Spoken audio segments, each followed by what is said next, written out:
கோவில் பிரகாரத்தை எத்தனை முறை சுற்றினால் என்ன பலன் கிடைக்கும் என்று தெரியுமா? கோயில் பிரகாரத்தை நாம் சுற்றி வரும்போது முன் ஜென்மங்களில் நாம் செய்த பாவங்களை நீக்குகிறது என்று சாஸ்திரங்கள் கூறுகிறது. கோவிலுக்கு சென்று கடவுளை வணங்கிய பிறகு கோவில் பிரகாரத்தை சுற்றி வருவது ஒரு வழக்கமாகும். கோவில் பிரகாரத்தை ஒரு முறை சுற்றினால் அது இறைவனை அணுகுதல் என்று பொருள். 3 முறை சுற்றினால் மன அழுத்தம் குறையும்.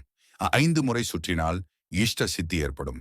7 முறை சுற்றினால் நினைத்த காரியம் வெற்றி பெறும். 9 முறை சுற்றினால் எதிரிகளின் தாக்கம் குறையும்.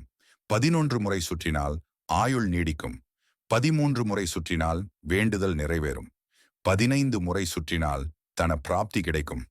17 முறை சுற்றினால் தானிய விவசாய செழிப்பு ஏற்படும். 19 முறை சுற்றினால் உடல் நல சிக்கல்கள் தீரும். 21 முறை சுற்றினால் கல்வி வளர்ச்சி பெறும். 23 முறை சுற்றினால் சுக சௌகரியங்கள் நிறைந்த வாழ்க்கை கிடைக்கும்.